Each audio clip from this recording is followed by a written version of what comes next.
He was a trained canine, built for danger and discipline, but when the floodwaters came, he was no longer the protector. He was the one who needed saving, and who stepped up to save him. No one could have guessed. Max, a loyal German Shepherd canine, who gave everything in service. When disaster struck, he stood alone on a rooftop for days, surrounded by water, barely alive. And when the world forgot him, someone completely unexpected didn't. What happened next will make you cry. He wasn't a family pet who spent his days chasing balls or lounging in the backyard. Max was something else entirely. He was a K9 officer, a German Shepherd, trained in discipline, endurance, obedience, and protection. From the moment he was just a pup, Max was destined for service. The kind of service that demanded sacrifice. The kind of service that asked him to put others before himself. And that's exactly what he did. Max worked in a small valley town, the kind of place where everybody knew each other, where morning coffee meant chatting with your neighbor, where the sheriff's office had more heart than budget, and where Officer Blake Harris had been on the force for over a decade. Blake and Max met when Max was only 14 months old. The department had scraped together enough donations and grants to get a single canine. Max was brought in from a training facility 2 states over, and from the moment Blake laid eyes on him, he knew this dog was different. Max wasn't aggressive. He wasn't loud. He didn't bark unnecessarily or pace nervously like the other dogs Blake had seen in training footage. Max was calm, focused. His amber eye scanned every detail of a room like he understood more than a dog should. He didn't just obey commands. He anticipated them. Blake and Max became partners instantly. Their bond grew fast, not just through training drills or exercises, but through trust. They spent every waking hour together, at work, on patrol, at home. Max lived with Blake, ate with him, slept at the foot of his bed.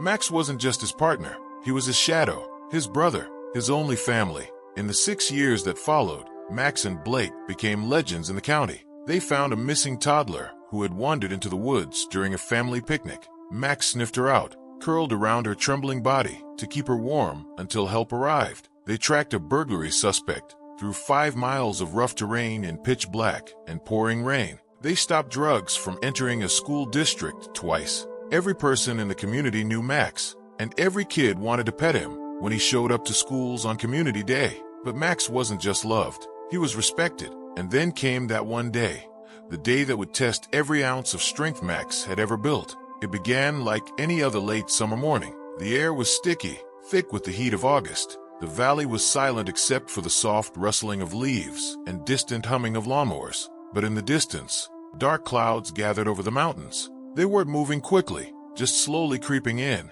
heavy with warning. By midday, the forecast was clear. A severe storm system was heading straight for them. But no one panicked. Storms were common in that area. The valley had flooded before, ankle-deep water in the streets, some closed roads, maybe a power outage or two. It was annoying, but manageable. Just another reminder that nature didn't like to be predicted. Blake and Max reported for duty anyway. They loaded the patrol car with sandbags, cones, and gear, just in case. As the sun dipped behind the clouds, the first drops began to fall. By nightfall, those drops became a downpour, the kind that made the windshield wipers useless. Thunder cracked like a whip, rattling windows. Lightning forked across the sky, lighting up silhouettes of trees bending in the wind. Still, no one expected what came next. In just a few hours, everything changed. A dam upstream had taken on too much water, and without warning it cracked. What followed wasn't a flood, it was a wall of water. One second the streets were puddled,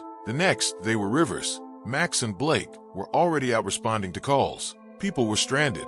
Elderly residents couldn't evacuate fast enough. Children were separated from their parents. Emergency services were overwhelmed, and the water was rising every minute. The radio buzzed nonstop. Dispatch, we need boats over on Sycamore Lane. 2 residents trapped in a trailer. 10-4. Reports of collapsed bridge near Mill Creek. Avoid the area. Possible electrocution hazard on 7th and Vine. Power lines down. It was chaos, and through it all, Max stayed by Blake's side. They moved from house to house. Blake kicked in doors, while Max cleared rooms. They escorted families to higher ground, helped people grab medication, photos, pets, whatever they could carry. But then came the call that would change everything. A family was trapped inside a 1-story home on the far end of the valley. A father, his 2 daughters, and a grandmother in a wheelchair. Water was already waist deep and rising fast. Blake didn't hesitate. He and Max took off. The road was barely visible. Debris floated everywhere. Tree branches, garbage cans, parts of fences. Max pressed his nose against the glass, ears alert, sensing the urgency in Blake's silence. They reached the house, just as the water began lapping at the windows. Blake got out, shouted for the family. The father appeared at the door, clutching a little girl. Max jumped into the water without waiting for a command. He helped guide the father and child to the patrol car first, then swam back to assist with the others. But the moment Blake re-entered the water to help the grandmother, a surge hit them. It wasn't a wave like in the ocean. It was a violent current made of rain, sewage, and runoff. It lifted Max off his feet and swept him backward. Blake turned just in time to see Max's head vanish behind the corner of the house. "Max!" Blake screamed, once, twice, over and over, but there was no response. He tried to chase after him, but the current was too strong. He nearly lost the grandmother in his grip. He had to choose. He chose the family. They got everyone into the car and raced to safety. But every second after that, Blake's heart stayed behind. He searched for Max as soon as the others were safe, drove through flooded streets, called into dispatch, checked every shelter, every porch, every rooftop. Nothing. Night fell. The storm continued. The radio calls never stopped. By the next morning, Blake's voice was hoarse from yelling Max's name. His fingers bled from trying to push through wreckage. But no sign, no paw prints, no barking, no body, just silence. And for 3 long days, Blake feared the worst. He hardly ate, barely slept. He couldn't stop replaying it in his head. Max being pulled away, his ears, his soaked fur, the way he looked back that one last time. Blake blamed himself, told his captain he shouldn't have let Max go in, that he should have held onto him tighter, that he should have done something. Everyone told him not to blame himself, but how could he not? Then came the 4th day. A search and rescue helicopter was dispatched to survey an isolated area near the base of the hills, a part of the valley that had become an inland sea. As the pilot hovered over a flooded neighborhood, something caught the co-pilot's eye. "Zoom in on that roof," he said. They adjusted the camera, and there, standing alone, was a German shepherd, soaked, silent, still. The image went out across emergency communication channels. When Blake saw it, time stopped. His hands trembled. "It's him," he whispered. "That's Max." No one doubted it. No other dog had that look, that posture, that presence. But the house was deep inside the flooded zone. Roads were gone. Boat access was near impossible due to submerged obstacles. Helicopters couldn't get low enough because of unstable winds. And Max was just standing there, waiting, exhausted, thin, cold. He hadn't jumped, hadn't barked, hadn't tried to leave. He just waited, as if he believed someone would come for him. But no one could, not yet, and time was running out. Helplessness is a feeling most officers are trained to suppress. You stay calm, you follow protocol, you don't freeze, you act. But as Blake stared at the still image of Max on that rooftop, ears pinned back, tail stiff, eyes lost in the horizon, all of that training faded. This wasn't just about a dog. This was about his partner, his brother, his best friend. Blake ran to the operations tent. "We have to get him," he said, breathless. "That's Max. That's my dog." A supervisor looked up from a flood map. "I know, Harris. We all saw the footage." "Then send someone. We can't reach that house. Not yet. Current's too fast. We already lost a rescue boat yesterday in that zone. It's suicide right now." "Then I'll go," Blake snapped. The tent fell silent. Blake wasn't being dramatic. He wasn't posturing. His voice cracked under the pressure of 3 days' worth of grief and guilt. But the answer was the same. Wait. Wait for the current to slow. Wait for the weather to break. Wait for drone footage. Wait for boats to be cleared. Wait for orders. But Blake knew Max didn't have time to wait. 3 days without food, without clean water, in freezing wind and nonstop rain. That kind of exposure could kill a human. And Max was just a dog, strong, yes, but vulnerable. What if he was injured? What if he had internal bleeding from the wave that hit him? What if he was just holding on because he thought Blake would come? Every hour that passed was agony. Blake sat in his patrol SUV, watching the screen replay that image again and again. Max didn't look scared in the video. He looked loyal, like a soldier who refused to abandon his post. But the truth was, Max wasn't just waiting on a roof. He was dying on one. By day 5, things started to change. The storm finally broke. The clouds parted slightly, letting golden light spill through in shafts. The water level had dropped just a bit. Rescue teams began accessing previously unreachable zones. Still, Max's house remained out of reach until a local civilian, a retired firefighter named Daryl Boone, stepped forward. He had an old aluminum boat he'd used during hurricane relief years ago. It wasn't fancy, patched in places, motor rusted, barely held together, but it floated, and he was willing to go. "You don't have to do this," the captain told him. "I know," Daryl said, eyes fixed on the screen. "But that dog's been waiting long enough." He pointed at Blake. "You coming?" Blake didn't even respond. He was already grabbing his gear. The boat hit the water just after sunrise. The journey was slow, painfully slow. Every submerged tree branch could tip them. Every swirl of current threatened to spin them around. Blake gripped the sides, scanning the flooded neighborhood for that one roof. He didn't blink, didn't breathe. Then there it was, and so was Max, still standing, still waiting. When the boat drew closer, Max didn't bark, didn't wag, didn't even move. At first, Blake's heart dropped. Was he too late? But then, Max lifted his head, their eyes locked, and in that moment, that single second, everything else vanished. Max didn't need to be told. He leapt, right off the roof, straight into the boat, nearly knocking it off balance, and landed at Blake's feet with a whimper that was equal parts relief and pain. Blake dropped to his knees and wrapped his arms around Max, burying his face in that soaked fur. "I got you, buddy," he whispered. "I got you." Max didn't move. He just pressed his head into Blake's chest, as if trying to disappear inside him. Daryl turned the boat around as tears filled his eyes. "Some partnerships," he muttered, "go deeper than words." But the challenge wasn't over. Max was alive, but barely. His temperature was dangerously low. His eyes were glassy. He had cuts on his paws, likely from shingles or broken glass. His hips trembled from dehydration. And worst of all, he hadn't barked. Not once. Not even in greeting. Back at the emergency animal shelter, vets swarmed around him. IVs were started. Warm blankets were piled on. Max didn't resist. He didn't even flinch. "Is he going to be okay?" Blake asked, pacing. The head vet, a woman named Dr. Lynn, took a breath. "I don't know yet. It depends on the next 24 hours. He's hypothermic, exhausted, malnourished, and possibly concussed. He's in shock, but he's strong, right?" Blake said quickly. "He's trained. He's been through worse." Dr. Lynn looked at him gently. "Maybe, but he's also been through too much." The night that followed was the longest of Blake's life.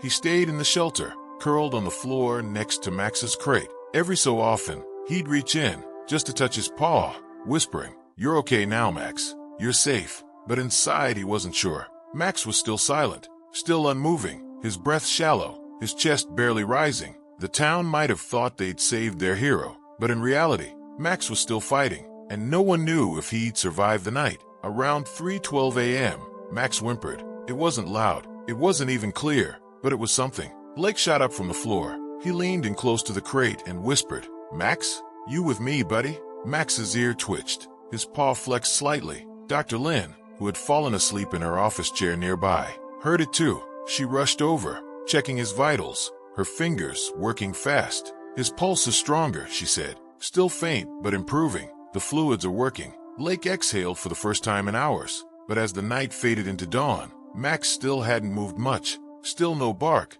still no tail wag, still no spark in those eyes. The vet explained that it could be trauma. Sometimes, dogs who've experienced intense emotional and physical strain go silent. They retreat. "It's like he's stuck in a flood," she said. "Not his body, but his mind." Blake couldn't accept that. Max had pulled children from burning buildings. He'd lunged into dark alleys after armed suspects. He'd crossed frozen creeks, climbed broken staircases, stood nose to nose with danger, and never blinked. And now, he was lost inside himself. No, not Max. Blake decided to stay another night. This time, he didn't just sit beside Max. He opened the crate and laid down right next to him on the floor, side by side, and softly, he began to speak. Not commands, not praise, stories. He told Max about their first patrol shift together, how Max had jumped into the cruiser before Blake could even open the door, how the other officers had laughed and said, "Well, guess he chose you." He talked about the time Max had growled at a vending machine that ate Blake's dollar,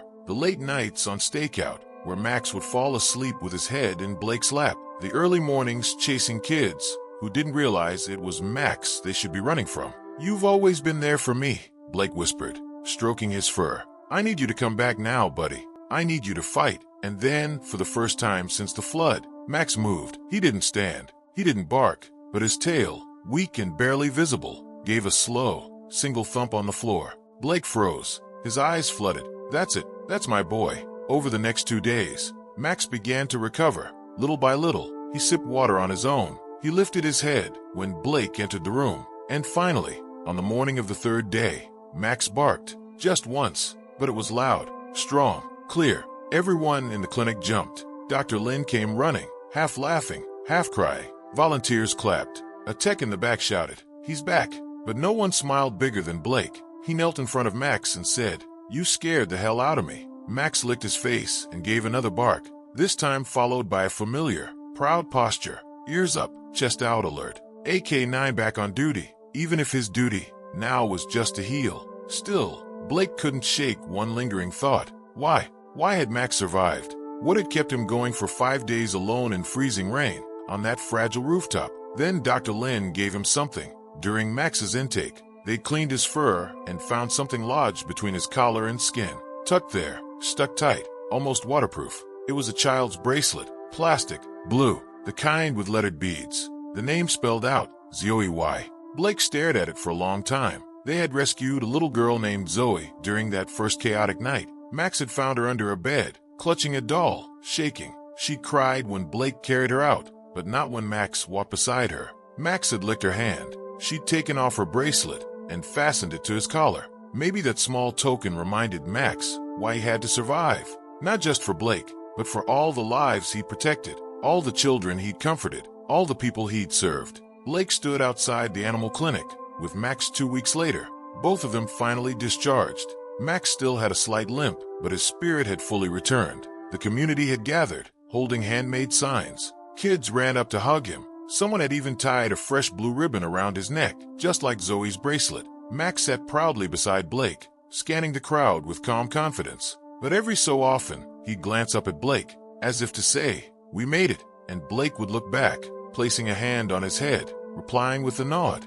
"Yeah, buddy, we did." Blake thought life would return to normal after Max came home, but it didn't. Not quite. Back at the station, the other officers treated Max like a war hero. Captain Morales held a small ceremony in the briefing room. Nothing flashy, just coffee, donuts, and a certificate that read Valor Beyond Duty. But when Max walked in, every single person stood and applauded. Some of them even had tears in their eyes. Grown men who'd been on the force for 20 years, hands on their hearts, watching a dog limp across the floor with more dignity than a general. But for Max, it wasn't the applause that mattered. It was being home, back in the cruiser with Blake, back in the rhythm, back on the streets he knew like the back of his paw. But something had changed. Max had changed. He was gentler with children, softer. He no longer barked aggressively at loud noises or startled easily. In fact, Blake noticed Max started approaching people before they even spoke, as if he sensed something. It began on a welfare check 2 weeks after the flood. They'd been called to a trailer on the outskirts of town. An elderly woman hadn't been answering her phone, and her neighbors were worried. When they arrived, Max didn't wait for Blake to open the door. He ran to the side of the house, tail stiff, ears up, pacing. Blake followed. They found the woman collapsed on her back porch, half conscious. She'd fallen during the night and hadn't been able to reach her phone. Max immediately lay beside her, pressing his body against hers, warming her up while they waited for paramedics. Later that day, one of the EMTs said something odd. "He's not just AK-9 anymore," he told Blake. "That dog has got soul." Word about Max started to spread, first through local news, then state press, and before Blake knew it, they were being asked to speak at schools, town halls, even PTSD support groups. People wanted to hear about the flood, about Max's survival, but more than that, they wanted to see the bond. Because every time Blake spoke, whether he was talking about that terrifying night, the rescues, or the recovery, Max sat beside him, silent and yet deeply present. His eyes locked onto Blake's, his head tilting slightly when Blake's voice trembled. It was like watching two halves of the same soul. People were moved. Some even said they felt healed just watching them. And then something unexpected happened. One night, after giving a talk at a veteran's home, an older man in a wheelchair, a former Marine, asked if Max could sit beside him. Blake gave the okay. The man reached out, placed a trembling hand on Max's back, and whispered, "I haven't touched a dog in 20 years. Not since Iraq." Max didn't move. He just leaned into the man's hand, slow and steady. The Marine closed his eyes. When he opened them, he was crying. "You have no idea what that means to me," he said. Blake didn't say anything. He couldn't, but that moment it stuck with him. That night, back at home, he looked at Max and asked a question that had been building in his heart. What if we could help more people? Max blinked, tilted his head, as if to say, "I'm listening." Blake began researching therapy and service training. Max already had the discipline, the temperament, and the connection with humans. But there were more specialized things he'd need to learn. Recognizing panic attacks, providing pressure therapy, grounding techniques for those with trauma. It wouldn't be easy, especially for a dog who had nearly died just weeks earlier. But Max surprised everyone again. Within a month, he passed the first round of therapy dog assessments. By the end of the second month, he was visiting children's hospitals. And by month 3, Max was officially certified as a dual-purpose canine, patrol and therapy, something almost no dog in the state had ever achieved. But not everyone celebrated the change. Some of Blake's fellow officers didn't understand it. "You're turning him soft," one of them said. "He's a working dog, not a mascot." Blake bit his tongue. They didn't get it. They hadn't seen Max float alone on a roof for 3 days, refusing to die. They hadn't seen the child's bracelet on his collar, the silent bark, the tail that wagged when there was nothing left to wag for. Max wasn't soft. He was stronger than any of them. He'd come through hell and emerged gentler, wiser, more in tune with pain, both human and his own. And that's when the letters began arriving. First one, then a dozen, then hundreds. People from all over the country. People who'd read about Max in the paper, seen him on social media, watched Blake speak, writing in to say how much they'd been moved. One letter came from a woman in Arizona who'd lost her son in a flood. She wrote, "I never thought I'd find peace again, but then I saw Max. I saw your story, and I felt like maybe some part of my son lives on. Maybe there's still good in the world." Another came from a teacher in Michigan. "My students wrote essays about Max. One said he's the bravest being alive, not dog, being." And another from a retired cop. "I had given up after my partner died, but seeing you and Max reminded me what loyalty looks like." Blake read each one out loud to Max. Every night, after dinner, he'd sit on the couch, open an envelope, and read the words slowly. Max would lie at his feet, eyes half closed, tail thumping every now and then, as if he understood. And maybe he did, because Max had become more than a K9, more than a flood survivor. He was hope, hope on 4 legs, with eyes that had seen devastation and still chose to trust, with a heart that had nearly stopped and still chose to love. Max was gone. This time, Blake's gut told him something was seriously wrong. Hours passed. Blake and his team searched every street, alley, and flooded field. They called for Max over and over, but only silence answered back. Then, just as night began to fall, Blake's phone buzzed. A neighbor had spotted Max, limping near the old mill outside town, where floodwaters had receded but left deep, dangerous pools behind. Blake jumped in his truck and sped there. When he arrived, the scene was worse than he imagined. The mill's foundations had been damaged. Large sections had collapsed, blocking the main road. Beyond the rubble, a faint, desperate barking echoed. "Max!" Blake grabbed his flashlight and waded through the muck toward the sound. The water was chest-high, freezing cold, and the currents were still dangerously strong. Suddenly, the barking stopped. Silence. Then Blake saw it. Max's silhouette, trapped on a narrow ledge, surrounded by rushing water on 3 sides. Max was stuck, but it wasn't just the water trapping him. Behind Max, a small bundle, barely moving, was wedged beneath a fallen beam. Blake's heart nearly stopped. It was a child. Max had found a little girl trapped by the flood, clinging to life. But Blake couldn't get to her. The water was too swift and deep. His hands trembled as he radioed for backup. Then Max did something Blake had never seen before. Max dove into the water, swimming hard against the current to reach the girl. He pushed and pulled at the debris, trying to free her. Max was fighting for both their lives. Minutes felt like hours.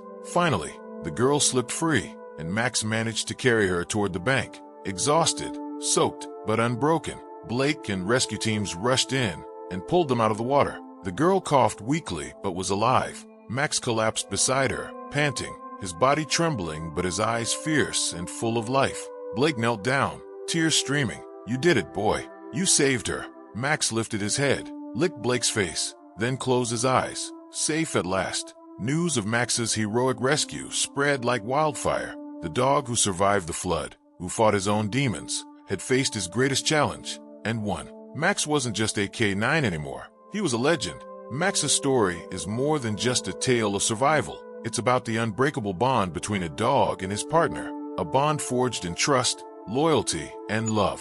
Max showed the world that even in the darkest moments, courage can shine through. The floods destroyed homes and lives, but Max reminded us all what it truly means to fight, not just for yourself, but for those who can't fight for themselves. His bravery saved a little girl and gave hope to a whole community. Blake and Max's journey didn't end that day. Max recovered, slowly but surely, with the help of veterinarians and the endless care of Blake. Together, they returned to service, stronger than ever. Max's spirit lives on, a reminder that heroes don't always wear capes. Sometimes, they have 4 paws and a heart bigger than the fiercest storm. If Max's story touched your heart, subscribe to Paws and Claws for more unforgettable animal stories that inspire and uplift.